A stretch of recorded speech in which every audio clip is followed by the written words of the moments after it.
watching us right now. This is Wednesday, another art talks with amazing guests, and as usual, this live stream backed by Singular, and Singular is a platform for trading, for art, where you not only can find new communities, but also you can earn points by all your on-chain activity.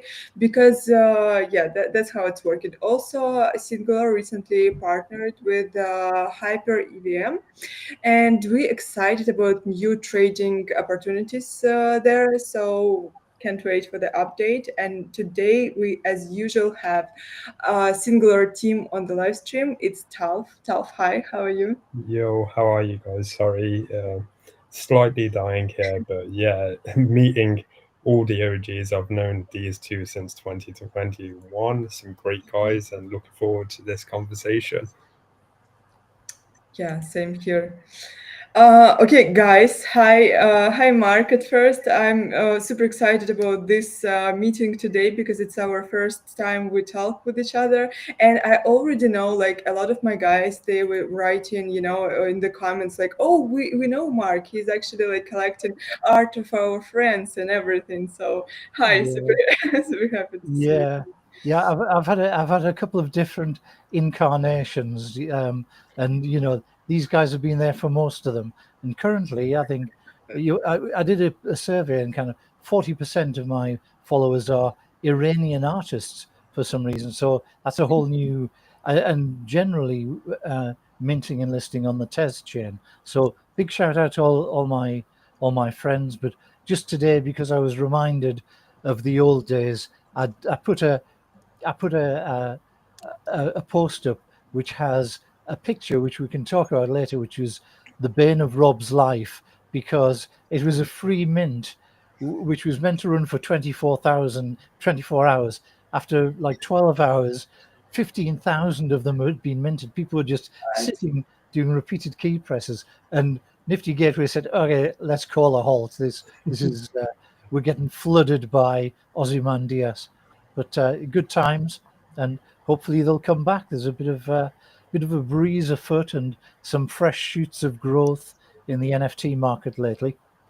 We'll see. Thank you so much for joining. And oh my God, you speak so beautifully. Like your language and intonation, everything so smooth. I just I know that I will enjoy this conversation just because of that, at least.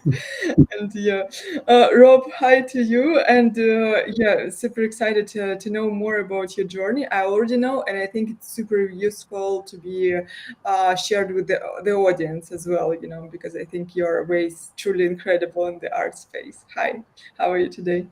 Good, good, and yourself? Yeah, it's good to be here. I know Mark. Uh, Tau is it Tauvir? Yeah, Let me know if Talbot. I'm pronouncing it. Yeah, because obviously we've known each other, but I'm terrible with pronunciations. Yeah, it's all good. No one can say my name. No, no, no, no. But I need to make sure I get it right. So I appreciate it. Um, yeah, I mean about myself, I'm currently leading partnerships growth at Object. I've been around since um, late this 2020. Started collecting on Nifty Gateway in 2021. Was active in Discord. That's kind of like how I know Mark as well. Like I mean, Mark, you're one of the first people that I was talking to in this space. you know, um, just talking about collecting and artists and what makes them unique, and just sort of going through everything about this space. And you're one of those first few people that I got a chance to connect with, and that was really exciting. So yeah, from Nifty Gateway, I started working at a foundation. Almost 2 years later, after my time at Nifty Gateway, I was the partnerships manager at Foundation. I was there for 10 months, and then I transitioned, past my time at Foundation to sort of doing my own thing, brokering, artist management, started doing some contracted work with White Walls, helped out Verse a little bit for like a single project, and then started working at Maker's Place for a couple of months, and then ended up at Object where I am now. So yeah, it's been a long journey for me, close to 4 or 5 years, and it's been fun. So my focus is artists, helping artists develop within the space, working with collectors to find pieces that they love, art that they love, and everywhere else in between. So just really happy to be here, and I appreciate the opportunity.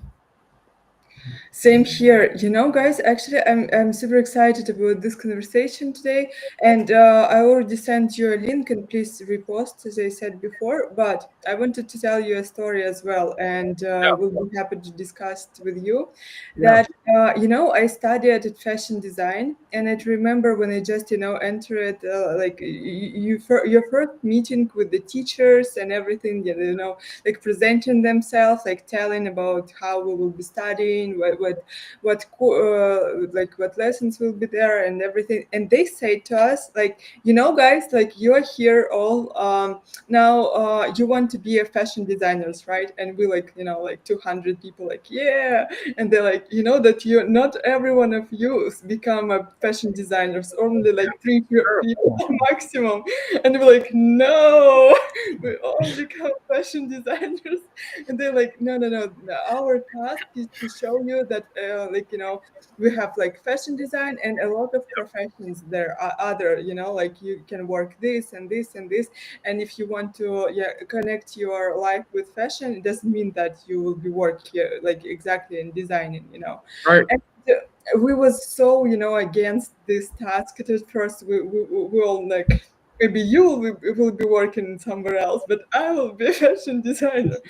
So of course, at the end of our studying, no one worked almost as a fashion designer. I went to working in magazines and everything.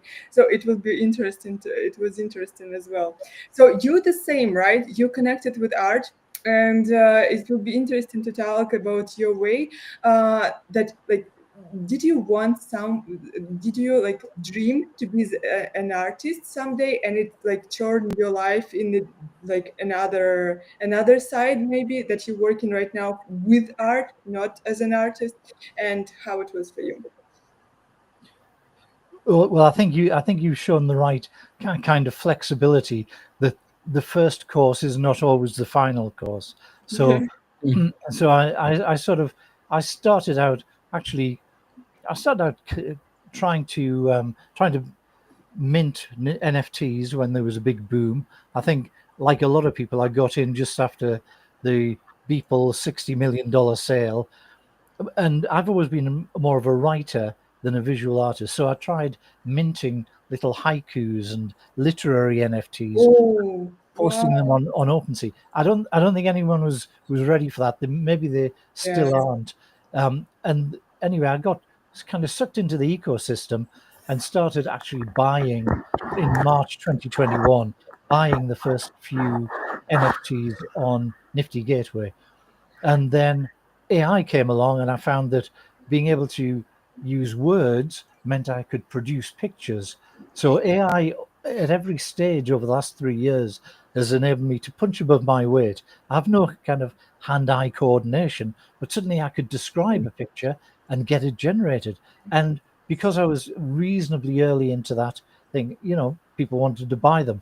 So people caught up. But over the years, I've used that same facility with words to punch above my weight on art, and then music when Suno AI came along. So I've got stuff on Spotify now, and Oh then my God. and then videos.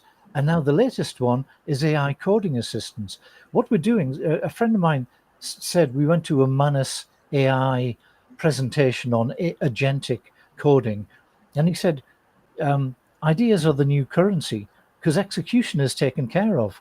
So you have an idea, and what's happening is this gap between having an idea and being able to implement it, the technical feasibility, the economics, that's just disappearing. So I have, relevant to your object.com, I had an idea that I had no way of finding open editions. I love open editions, but I had to put out a post saying, "Tell me about your open editions," because they're slipping under the radar. But the other day, was able to just say with a coding assistant, go and build me something using the object.com API that gives me a list of all of the open editions, sortable by price, sortable by when they finish, and so on. And now I've got that tool, and I can go in and I can pick up a few things that I like every day, just before they might otherwise expire unminted. Expire with zero mint. So that's what I mean. We are suddenly punching above our weight in all these ways because of the use of AI. What you might have assumed is I've given up on the visual artistry. In pure art terms, I had to kind of reduce prices, and I still wasn't. You couldn't give them away, so I pivoted to collecting, and then I pivoted again to curating. And just one last word for my intro. Rob was my gateway to curating because he took a big chance on me, and said, "Okay, you can be a curator on Nifty Gateway. We're going to allow individuals, like independents, to publish." So I was able to go in and do Sourcebook Sundays, where we took a different theme. We had Iranian artists one week, and photographers the next, and 3D animators the next, and that went great. In one way, I expanded the reach of Nifty Gateway, got it to reach people it wasn't reaching because I was talking about it on X. In another way, I helped hasten Nifty Gateway's demise because what we did was we opened the floodgates, and all of a sudden, all of these publishers were doing a drop every day for $1 a time, and suddenly there was no money to be made, and the serious collectors were kind of driven away.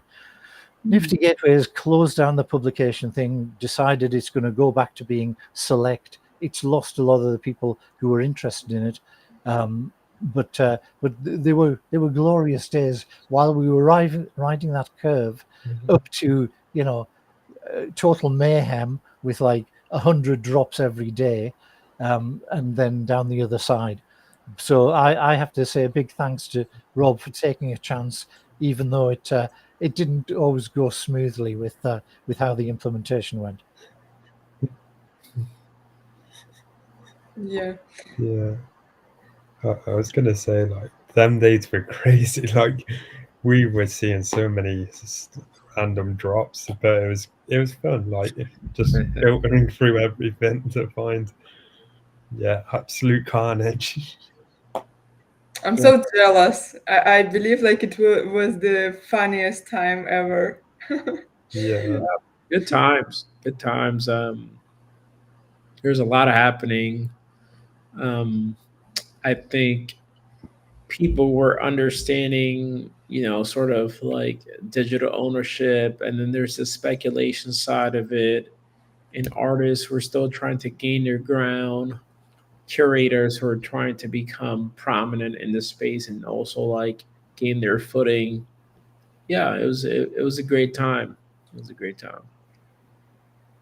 Oh my God, guys. Okay, now time is even better, no? With all this stuff that Object included doing right now. And I saw this big car, in New York, and how you guys organize now everything in art packs and everything. So tell Yeah, us new times, not about old times. Okay, now it's pretty fun as well, I think, for you. yeah. Well, old times are good times. And then in terms of object, yeah, I mean, there's so much, there's a lot of energy, a lot of, positive sentiment that's happening right now with object. For me, it's just exciting to be part of the Tezos ecosystem because there are so many talented artists. I mean, and artists from all over the world. There's pretty much no restriction where you can be from, and how you can participate on object. We completely support art, from all parts of the world, different formats as well. So there's a ton of artists from either side of the spectrum, artists that are just starting out and find their footing, and then artists that are also more established and are further along the lines in their career. And so object has become that hub of you can find either or. So it's been really exciting, and for me, um, just to get to experience that and to see art, an artist from either side of the spectrum has been fun because me, I've always enjoyed, the hunt, the chase, finding out who, the new artists are, what makes them unique, their backgrounds, where they're from. So yeah, it's Mhm. been fun. Yeah, That's You I great. know, still, sorry guys. yeah, yeah. I was gonna say I still remember early Tezos when it wasn't quite the infrastructure wasn't quite there, Yeah. and how we had to just go through manual searching. And I, yeah, now how came around and how you're working on it, I'm loving like the new changes and how everything's easily accessible. Um, Yeah. I'm sure you guys remember early 2021 navigating the Yeah. Hicket Nunk, Hick, was hick, it? heck, no. Yep, yep, Yeah, yep. I give credit on the Nifty Gateway side to Brian Larson and Alejandro, who I worked with at Nifty Gateway, because they collected big time on Tezos, and I would do so casually. But yeah, that was the 2021 Hickenunk era where, artists were just from the global south and other areas were just minting and yeah, releasing work through there because it felt right, um, and they wanted to do it. And Yeah. they didn't feel that same pressure as some of the artists feel today, where it's like this like hyper financialization of art, and they feel like they have like an agenda to get behind, or they feel like they have this like persona that they have to portray, and they have to release this specific work. Like artists are just releasing art because they feel like doing so. Yeah. So I feel like a lot of the art that's being released through Tezos right now on Object is very raw. It's very raw. Signature to the artist. So it's exciting. And they're from all over the world, which I think it's very important. Yeah, it's funny that all of the platforms have said, and all of the collectors have always said, it's all about the art. But nowhere is that more true than on object.com. Yeah. And, Yeah. and when I think back to Hickhead Nunk, and even now sometimes on object.com, you don't know who the artist is. It's just a TES Yeah, address, but yeah, Yeah. they're still producing the art. They're not looking for the fame, the glory, Right. the props. They're Right. just getting the art out there. And I have Right. to hand it to object.com for rolling the old Hicket Nunk stuff Yeah. into their portfolio, Right. because I can now look back. I can just sort my collection, which is like 6,000 pieces, by oldest, and I can go back and see the very first things I collected back in March of 2021. And there's one or two artists then who are still producing now. So I yes, go back, and some of the earliest pieces I have are from Ruben Fro, Meta Mushrooms, and Noels, of course, the photographer yeah. from Korea, all still active. And it's great to have the. I mean, one day that stuff I collected might be worth something, but it's just nice to see the persistence of some of the artists and the persistence of art on that chain. Why do you think some artists they are publishing still on Instagram, on TikTok, like basically everywhere, but they are afraid to use crypto and platforms like Object, for example? Because for me, like I totally don't understand it. Like my favorite, like the only reason I use Instagram is to watch art, and I see a lot of artists. Then I check their pages, and there is no any like crypto page, something like this where I can buy art. Only their site maybe, and posters. That's it. Like, why do you think it happening? Why artists still don't use it?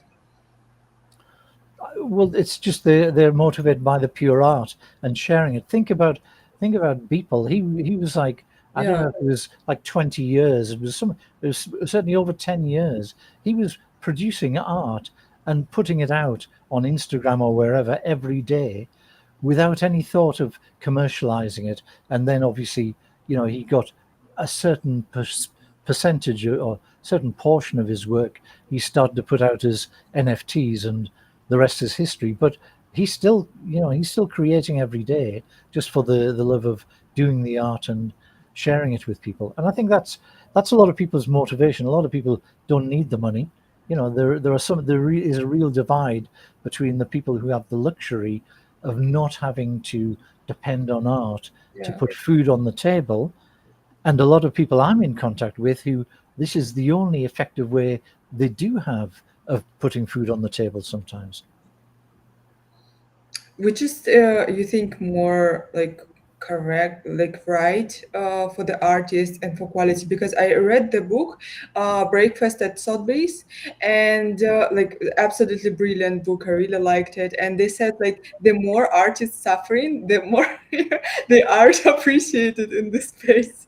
So sometimes these poor people who thinking and living by the art, and maybe they're more like, I don't know, should be appreciated or not, how you watch it is. I'll let someone else do that. Suffering artist in the garret, that great old theme. Yeah. I mean, if you've got responsibility, you can't have that luxury. If you've got a mortgage to pay and family to feed and clothe, you've got to. I tell people who say, "I'm an artist now. I'm going to give up Yeah. my university course. I'm going to give up my job and do it full time." I said, "No, don't. You know, only give up the day job when you haven't got time for it because you're earning and creating so much and so successful in the side hustle. But I really encourage people to keep it balanced and don't rely on a very variable source of income to meet your basic needs. Absolutely, because I think the chance that you are so genius and right people like meeting you in the right moment, it's yeah. By the way, Rob, is it true like the chances is low for artists, or right now with platforms like Object, it's pretty easy to find your audience and collectors and start to live by your art? How it's for art, especially new ones? Yeah, I mean, I think Object, because of how open it is, it allows artists from any background, from any place in the world, to come in, to solidify themselves, and to find an audience. From there, I think it's up to the artist to sort of figure out what that's going to mean for them, how they're going to grow their audience. But you Hmm. do have that opportunity to do so, through Object, through Tezos. And like I said, the focus is art.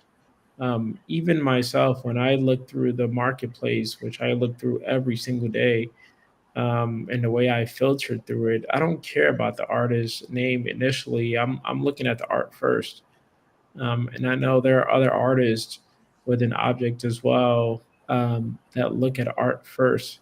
So if you're an artist, I think it's a great opportunity to Hmm.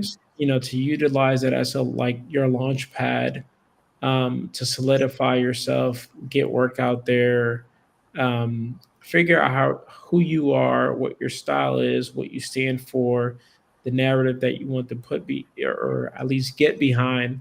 Yeah, and start to grow as an artist. So I feel like it's a great place to do that because it is so open. I know that normally in profession it took 5 years to become like really, understanding everything and like really professionally. Um, Grow your connections also. So 5 years, it's a basic like number. Yeah, What's about art in your opinion? How quickly like artists can be professionals, if you can say so? And you definitely have the a lot of experience of talking with people, what they said. yeah. I don't think it's gonna happen over the year. Hmm. Uh, I've seen artists, to be honest, it's taken them 2 3 years of constant, Hmm. um, producing art, showing up every day within the space, showing up for others, supporting others, being overlooked, for 2 3 years before they start, taking off or people start paying attention to them. And I think it's important for artists, who are looking to come into this subculture, into our space, to realize that it's going to be a grind. It's not going to be easy. Um, there's going to be a lot of time where you feel like you're overlooked. You're not going to sell. Yeah, and it takes consistency over time. It takes, outside of the box thinking.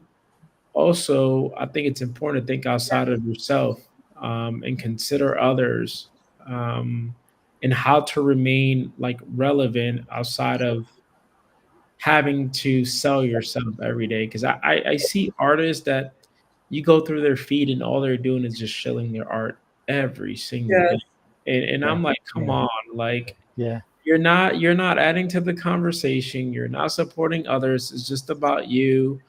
And really what you're doing is it's not a you're failing to sell the art. It's more so you're not connecting with people and people are not connected to you because they don't know you. You haven't given them a chance. All you're doing is selling your art. And it comes down to people. It's also a people business, relationships. I feel like when you put yourself out there, people get to know more about you. They can connect with you. They can know your intentions because there are a lot of there are a lot of artists that are content creators and they're not artists. And for mm, collectors, that's one of the biggest things when you come to this space to figure out who's really the content creator and they just put on their hat when they log on to social media, and who's really the artist, yeah, who's crafting every single day, who's developing who they are, their skills, and is here for the long term. So, because this market, this subculture, this space is so inundated with like talent and people because it's open, it becomes that much harder as an artist to stand out. So the little things you do, how you present yourself, how you support others, how you stay relevant, goes a long way. So I feel like sometimes that's hard for artists who are starting out to navigate unless they have someone that has that context and shares that with them. yeah. I think you're Yeah. exactly right that artists need to curate their online presence as much as they do their art, because you need to highlight other people's talents at least as much as you're highlighting your own, for Yeah, people to not just tune out and think, oh, you're just shilling your stuff again. You yeah, know, you need to be supportive of the, and actually object.com is where that happens most. I see yeah, more artists buying from other artists, yeah. and doing referrals and Right, they're getting their friends in the spotlight. It right. seems to be very good for that. But Yeah, I've got a question for both of you, for Talvia and Rob, because I see some people who never let go of this theme, that there's some high level elite cabal that is deciding who's successful and who's not oh my God. successful, and they decide whether you're one of the favored few and make money from your art, or whether you're and I see this over and over again, and I said I see no evidence of this, but what would you say to those people? Um, Personally, like I think there is something going on because I'm not sure if you guys saw the news, but Rafiq Anadol and Messi had that collab which sold for 1.8 million. I Mhm. want to say, was it? Yes, like 3 days Mm. ago. And so, like, I think there is a factor of like certain people, but I don't think it's due to a cabal. I think it's more like you're in the right place at the right time, which has happened for a lot of these Mhm. artists. You've been in all the platforms, Rob. You, yeah, if there was an inside track for someone, you would have seen it. yeah. I think obviously collectors are very influential in market making as well. And it's not just within our space. I feel like it's in general as well, right? Like if a specific collector who has a large collection collects from a specific artist, it just takes that artist's like market to another level. Um, I feel like within our space, that's the case, but even more so in a more extreme case because we're such a niche market. Um, and everyone is so hypersensitive to who everyone is. And so it ends up being an even higher buying signal for others. Mm, And so there is a sense of market making, especially when the market is tough. Obviously, recently it's gotten a little bit better within the last 2 months, I would say, and I'm seeing more emerging artists, artists with a smaller audience finding success and being collected. But that's because the sentiment is it's a lot higher, and people are more open to risk, because that's really what it comes down to.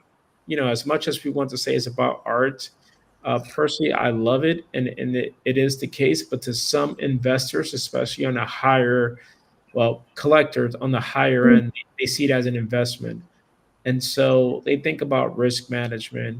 And so, if the market is bad, like it was a year and a half ago, those collectors know that they can collect from a more prominent artist at a fraction of a point, and at that point in time they were able to collect from those artists at a 60 to 80% discount, sometimes even higher. yeah, So they were less likely to want to bet on that artist that's more emerging, yeah, that has a smaller audience, and more so they need that they can get a piece from an artist that's more established at a fraction of a cost. So that's what they were doing, and so it created this huge imbalance between the 1% market and the 99%. But it's getting a little bit better now. And in terms of the market making, I feel like I'm not seeing it as much within the last month and a half, because the sentiment is shifted a little bit, and things are looking a little bit better, for those emerging yeah. artists, or artists with a smaller audience. So that I'm excited, because to me that's what excites me. I like that market a lot more. Yeah. Do you remember that it's always Yeah. been the deep wallet collectors who've driven the coach, really. Do you remember on Foundation there was one collector who said he would basically collect anything that was Pepe themed. So Yeah. all of a sudden, people who'd never picked up a paintbrush or an iPad were suddenly churning out Pepe themes. And Right. this guy was buying them. There was just a deluge of these Yeah. little green frogs, which was what Oh, I think I know this guy. I think he bought one Pepe yeah, that it, Jasper or something. Yeah, I can't yeah, remember. I think so. And he like you remember it was back then when Jack Butcher made this Pepe, and everyone made Pepe in like in shape of his art. Do you remember It, this? it, it just it, Checks. It it was checks. Yeah. defied logic and boundaries of taste and everything. Yeah. I told someone showed me a Pepe crucifixion scene, and I said no. Yeah, I'm blocking you. I'm never buying from you again until he deleted it. Oh my Do you guys remember Yeah, 888 yeah, and yeah, yeah. yeah, The new a world, classic the new OG? world order. Yes, I remember that. Yeah, what it was? Wait.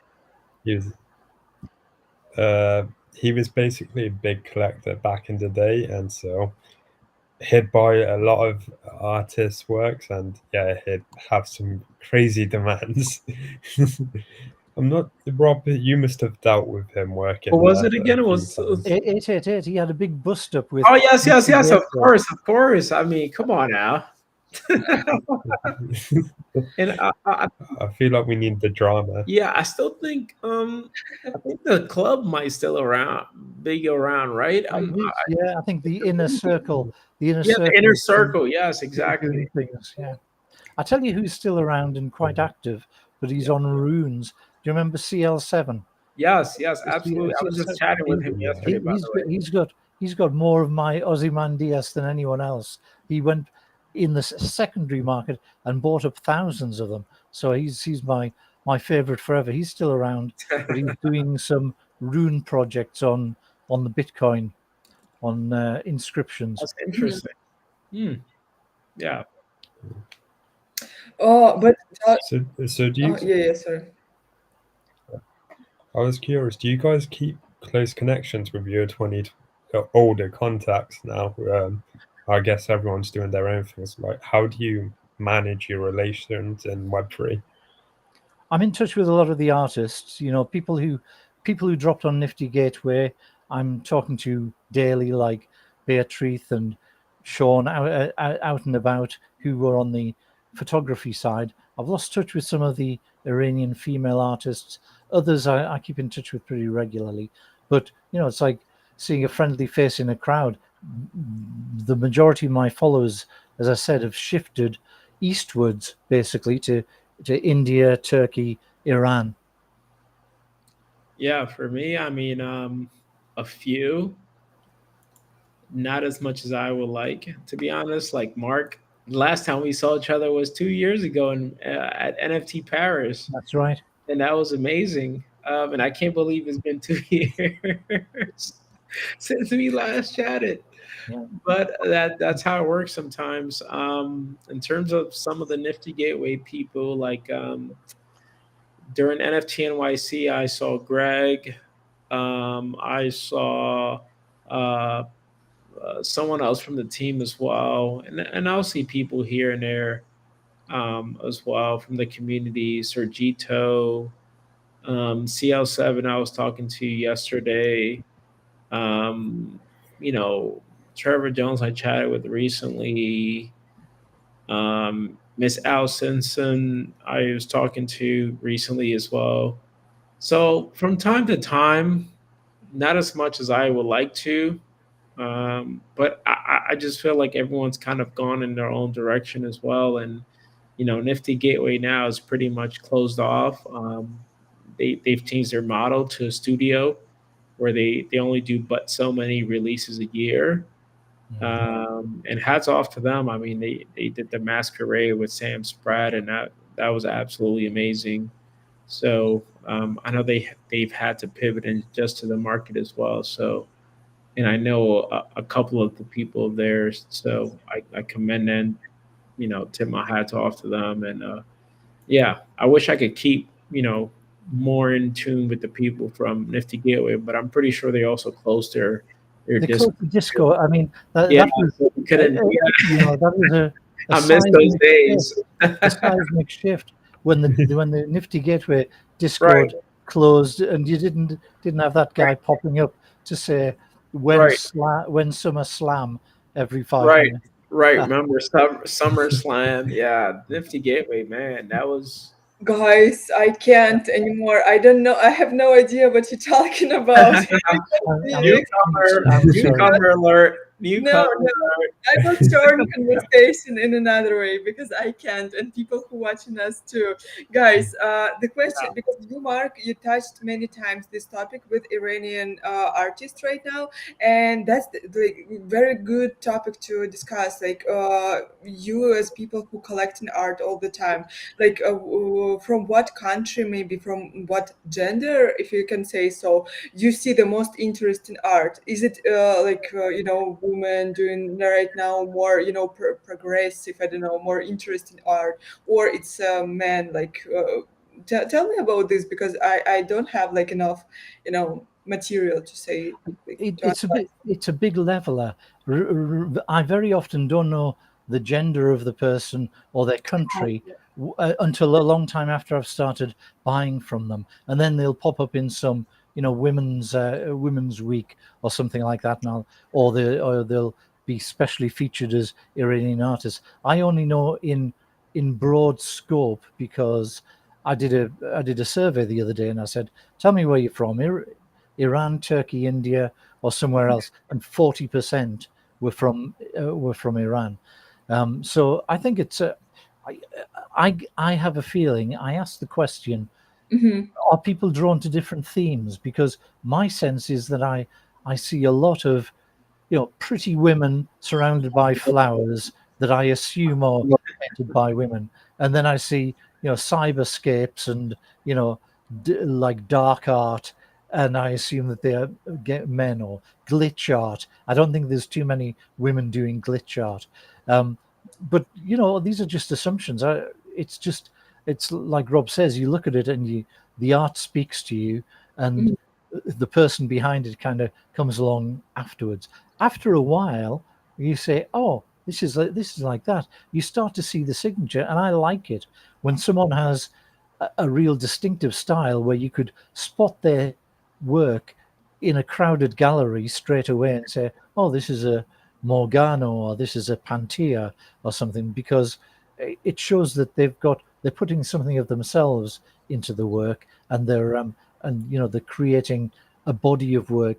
If someone's using AI, it's very easy for them to have pretty girls one day, cyber cities the next, and there's no kind of unifying thread, and it's kind of less interesting as a collector. You might pick up one that appeals to you, but you're not going to follow someone's career if they are all over the place stylistically. Mhm. Yeah. That's oh my God, amazing answer. I really love it. And it happens with me many times, like okay, not many times, actually two times on the that I bought art, from Tezos too, by the way, from Object. It was like 2 years ago, something like that, and just entered the space.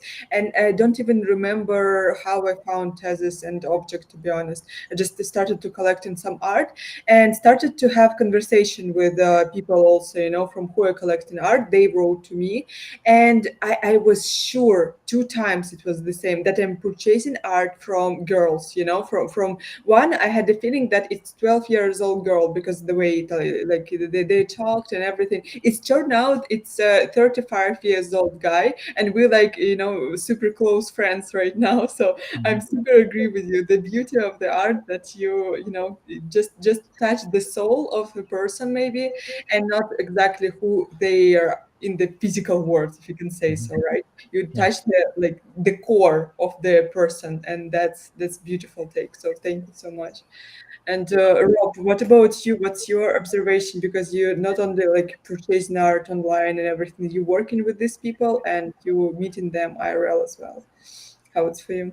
What do you Yeah, think? I mean, for me, it starts and ends with the art. When I browse through object, um, I don't necessarily care about the name. Um, there's different ways that you can browse through object, and one of the ways I like doing so is removing the details. And so it only shows the card of the art. So I only see the art, and that's how I like to filter through what's been recently minted and listed. And so for me, it always starts and ends with the art.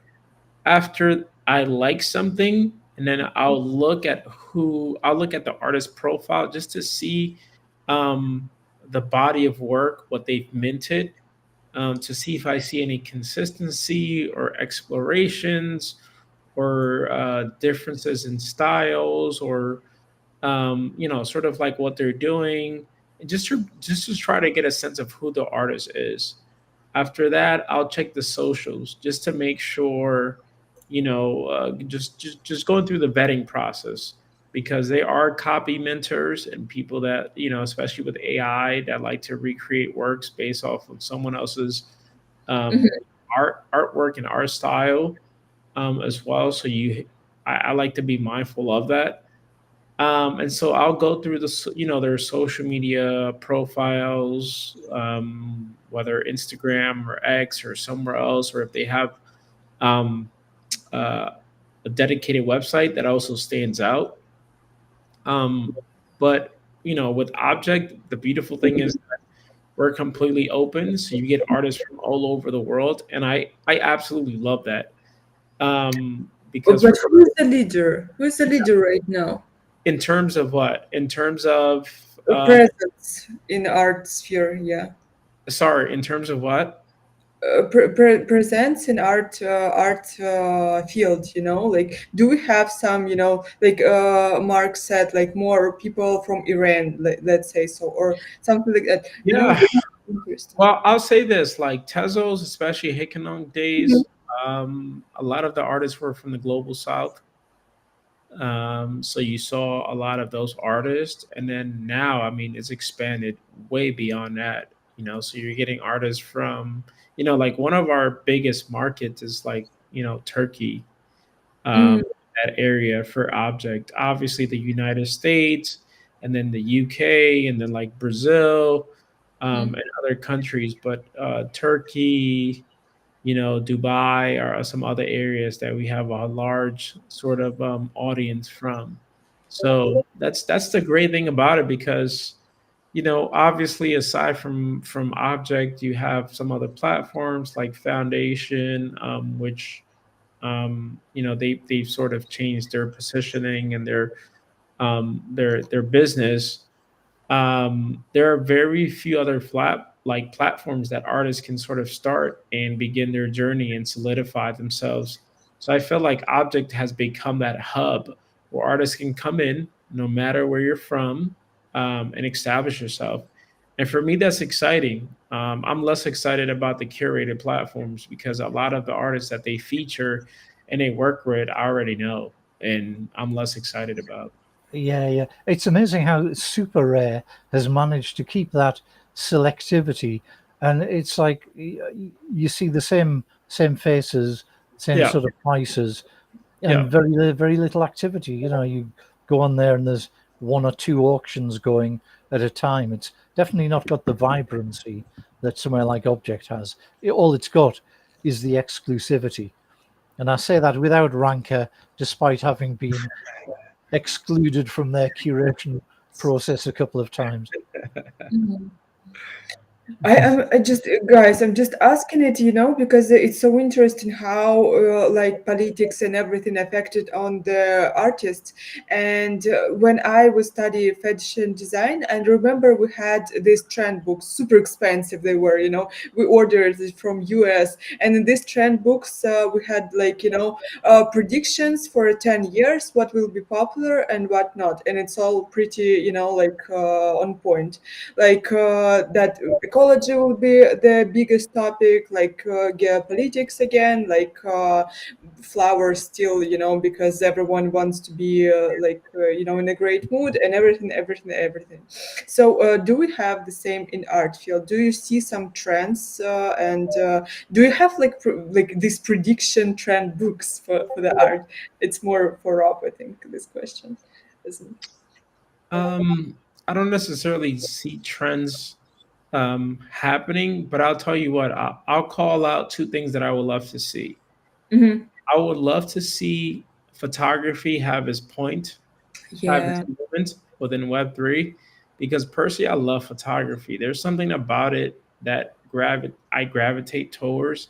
And I know sort of completely oversaturated by it because of social media, but as someone who's had a little bit of background in it and has had to do photography and learn about it, you start to appreciate when someone has the background, the experience, understands the technical aspect of it, and has the expertise to frame a shot, and then does the post, image editing as well. Like there's something there that's a science in that I appreciate.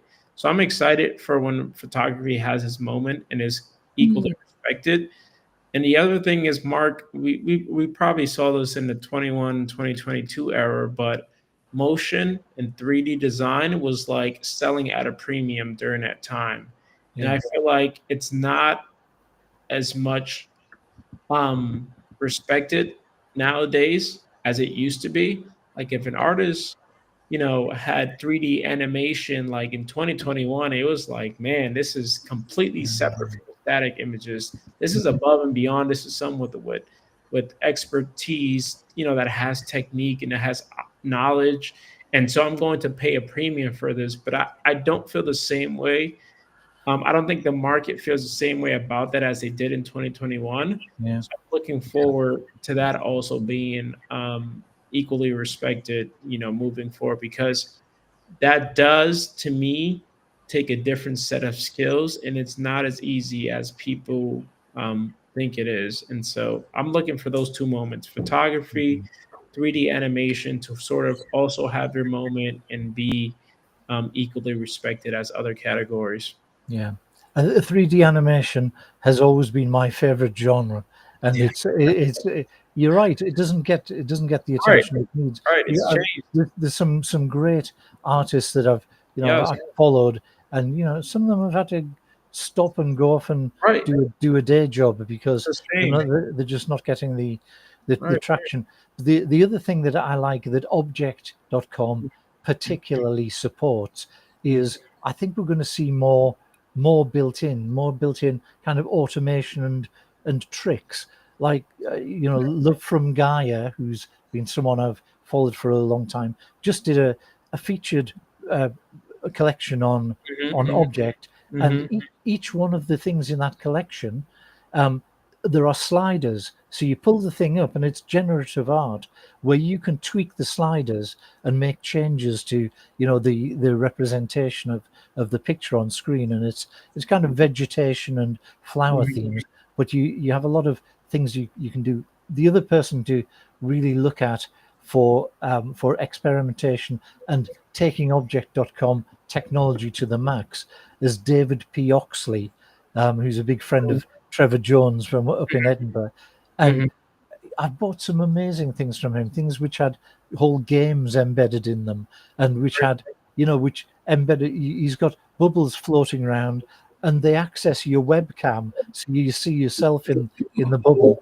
Wow. One of the things that I don't know how he did it, but he managed to do Yeah. on Foundation Hmm. was a portrait which changed the appearance to a sort of horrifying scarecrow type appearance overnight, and you had to hit it at just the right point of time in the evening to see this change, and then by the morning it's back to being a normal portrait, and that's sitting in Foundation. So I think these added features and may pushing the boundaries of the technology, I really hope that we see more emphasis on.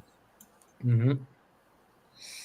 Oh my God. At first, I super agree with you guys. And I remember it started 2022. I started to collect art in digital. Back then, I was collecting exactly 3D because I was like, oh my God, it's so exciting because almost no one did that. And right now, I see some artists, they stuck in the same mindset and they showing to you, like, not exactly their idea, maybe, but they showing like, oh, but you can zoom it like super close and it still will be 3D with details, and you like, now I don't really care about now this much. Mhm. So yeah, I think yeah, time changed, but I know that we have limited amount of time from Rob, so I want to ask you quickly, guys, questions that we're asking every our guest. And yeah, this conversation was super great. Thank you so much. Yeah. And these questions will be quick round, so you can answer shortly, you can explain your answer, but basically it's for short Mhm. answers. You ready? Hmm. Talf, I asked you, I remember. Okay, I will ask Yeah. you. We hadn't tried. Please don't ask me again. Okay, guys, what would you choose for the whole world? Centralization or decentralization? Only two choices. No, nothing in between. Decentralization, easy. Decentralization every time. I love it. Doxing or undoxing for everyone and everywhere. Doxing, absolutely. Stand behind what what you say and what you stand for. Yeah. Hmm. I don't know. I would go undoxing. I'm a very private person, so Yeah, I don't know. I feel like undoxing adding you some freedom is of speech, and if we will lose it, we kind of will create internet like LinkedIn, and it will be super boring. But Mark, I love your take that you need to become the same free as yeah, in your mindsets. portability. Yeah, Yeah, to be able to.